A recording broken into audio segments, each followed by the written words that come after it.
March 17, 1945, 14:22 hours, 15,000 feet over Bavaria. Captain Frank Richards died at 14:18. William watched the contrails twist as his flight leader's Mustang rolled inverted and tumbled through the cloud deck below. 4 years of combat experience, 32 confirmed kills, gone in 11 seconds. That killed him was already climbing back to altitude, black exhaust trailing from its BMW radial. Was 22 years old. He had flown 4 combat missions. His hands gripped the control stick so tightly his knuckles showed white through his flight gloves. His breath fogged the inside of his canopy in short, irregular bursts. The radio erupted with German voices, controllers identifying his position. American, alone, Sector 43, altitude 15,000. His head snapped left, then right. Contrails materialized above him. He counted them. 10. 5 109s. 5 190s. They were forming a coordinated net, ground controllers vectoring them into intercept positions with the precision of a training exercise. 8 minutes later, German radios went silent. The controllers demanded explanations. The fighters reported negative contact. The rookie had vanished. This is what happens when desperation becomes smarter than experience. William had arrived at the 357th Fighter Group just 3 weeks earlier. Fresh from stateside training, he carried 290 hours of total flight time. 60 of those hours were in the P-51. The rest had been trainers, basic fighters, aircraft that forgave mistakes. The Mustang did not forgive mistakes. His instructors had drilled the fundamentals into him with repetition that bordered on obsession. Energy management, situational awareness, the geometry of pursuit curves. But there was a gap between classroom theory and combat reality that no amount of training could bridge. The veterans tried to prepare him. They told him what the manuals left out. How to recognize the glint of a canopy in sunlight before you saw the aircraft. How to clear your tail in a 3-second rhythm that became automatic. How to know when altitude was more valuable than speed. How to read a sky crowded with contrails and calculate survival angles in seconds. Had listened. He had asked questions. He had flown his first 4 missions with the intensity of someone who understood he was learning a craft where mistakes were final. His squadron mates had begun to trust him. He stayed in formation. He followed orders. He did not panic when flak appeared. But trust in combat was earned in increments, and 4 missions was barely a down payment.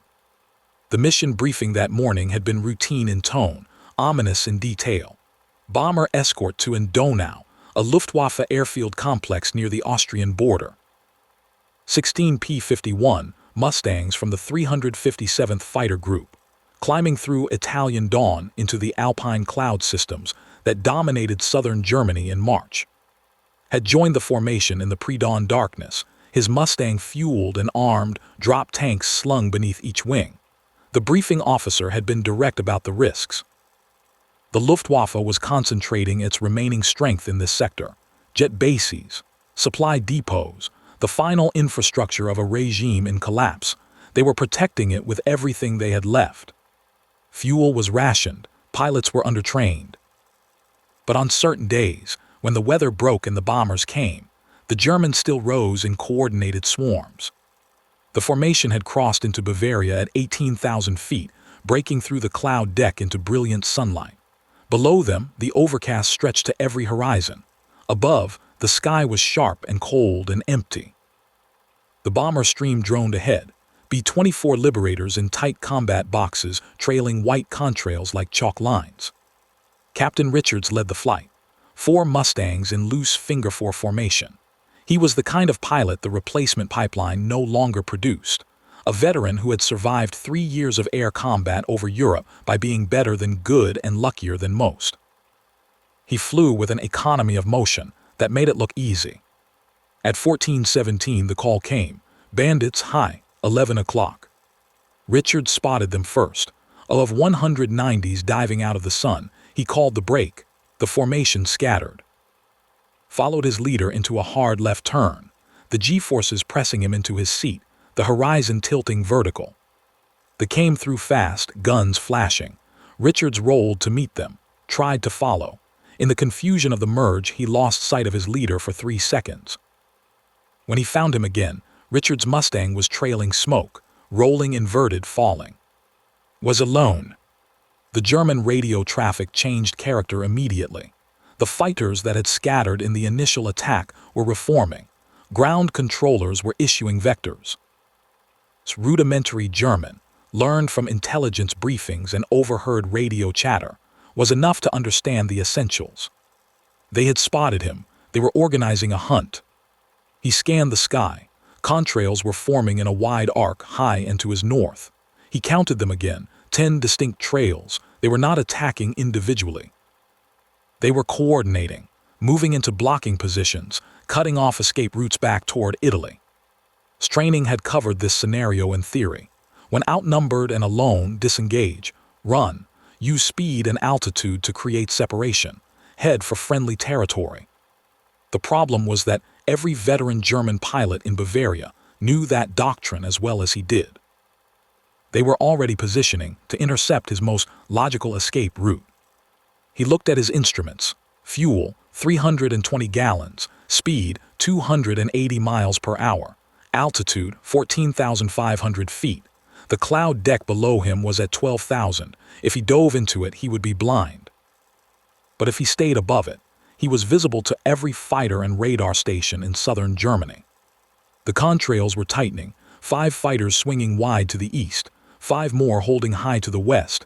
They were setting up a pincer, high-low, classic Luftwaffe tactics.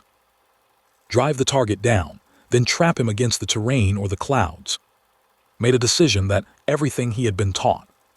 He pushed the stick forward and dove into the clouds. The world turned gray. Visibility dropped to 0. He was flying on instruments now, trusting the artificial horizon, the altimeter, the compass. The Mustang shuddered as it punched through layers of turbulent air. Ice formed on the leading edges of his wings, a thin white crust that grew thicker with each second. His training screamed warnings.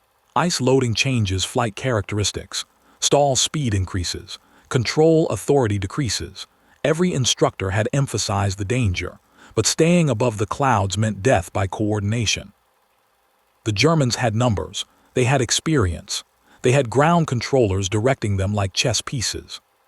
Had one advantage: desperation unencumbered by doctrine. His airspeed climbed, 320 miles per hour, 350, 400. The Mustang was designed for this, a diving predator built around the most reliable engine in the war. The built Merlin roared smoothly, pulling him down through 10,000 feet, 9,000, 8,000. The airframe vibrated, not rough, just alive, responsive. He could feel the aircraft communicating through the stick, through the rudder pedals, through the seat. This was what the P-51 was built to do, high-speed flight at altitude. The German fighters pursuing him were good at many things, but sustained high-speed dives were not among them. At 7,000 feet, he leveled off inside the cloud deck. The gray was absolute, no visual reference, no horizon, just the instruments and the sound of the engine. He turned northeast, deeper into Germany, away from Italy. It was the opposite of what any trained pilot would do. It was the opposite of what the Germans would expect. Above him, the radio chatter intensified. The German controllers were confused. They had lost radar contact. The fighters reported negative visual. They were searching the southern quadrants, the logical escape routes back toward Allied territory. Flew northeast for 6 minutes, compass heading 045 degrees, maintaining 7,000 feet. Then he turned north, then northwest. He was no longer running in a straight line. He was threading through the clouds like a mouse in tall grass, changing direction every few minutes, making himself unpredictable. The German fighters were burning fuel searching for him in the wrong sectors.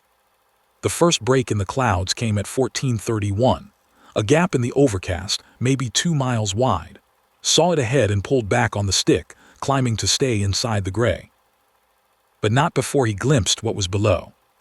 Mountains, the northern edge of the Alps, ridges and valleys cutting through the landscape in parallel lines, terrain that would hide him from radar, terrain that would force the German fighters to search visually. He descended to 5,000 feet, just above the ridge tops. The clouds were breaking up here, fragmented into layers and patches.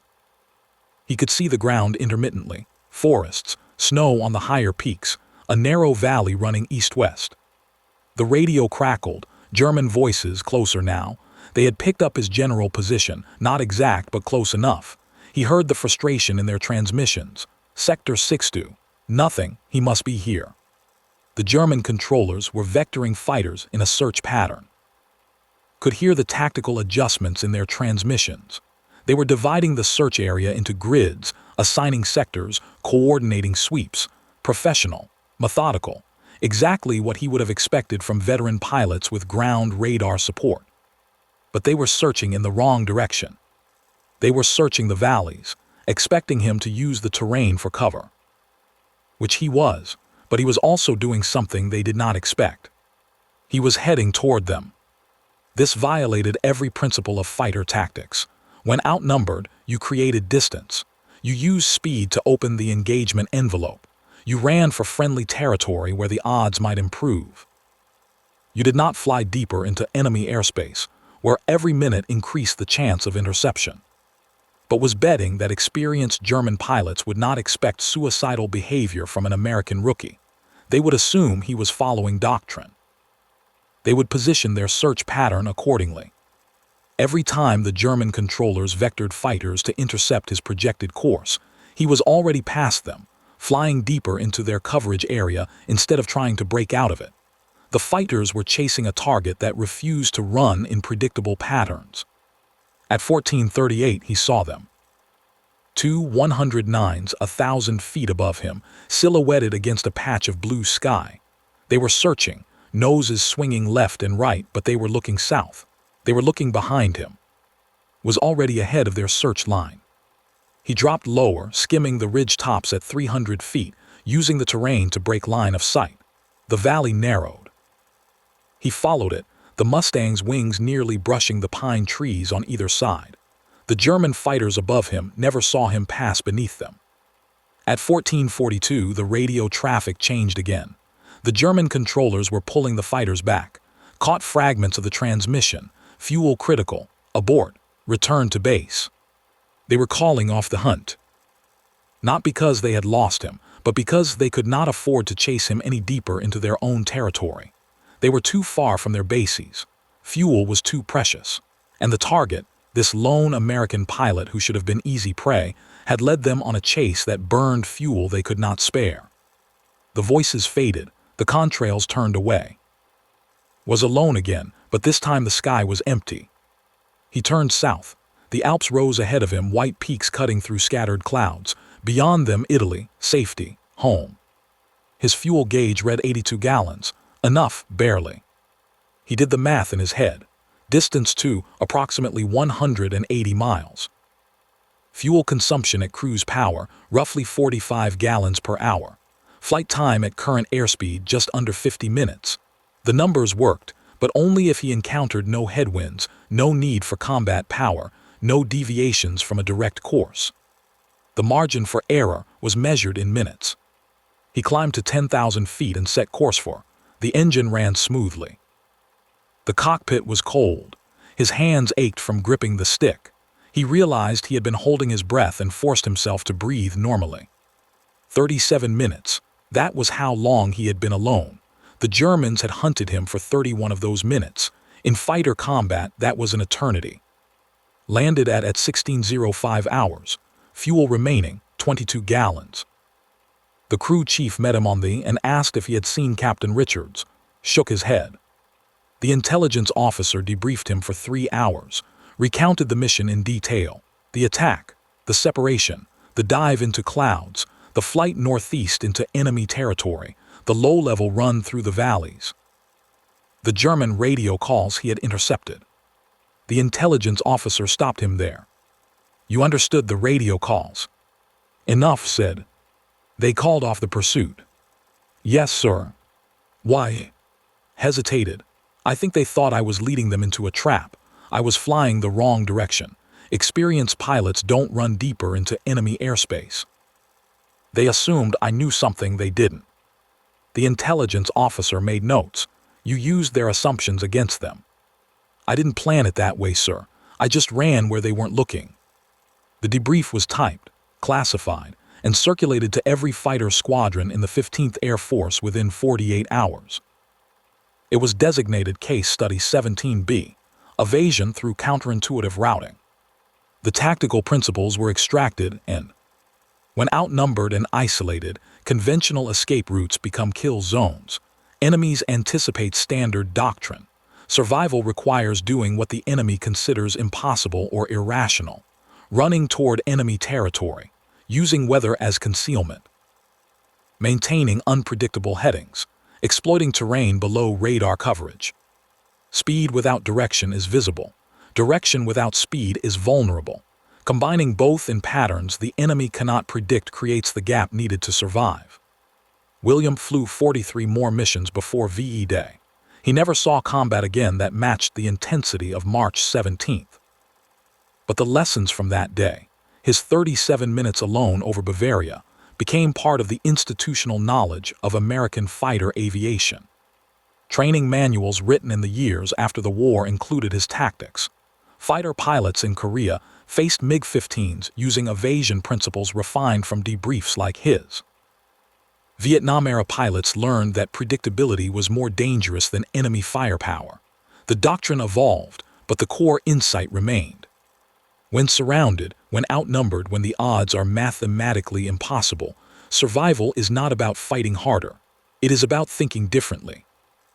Desperation, properly applied, defeats experience.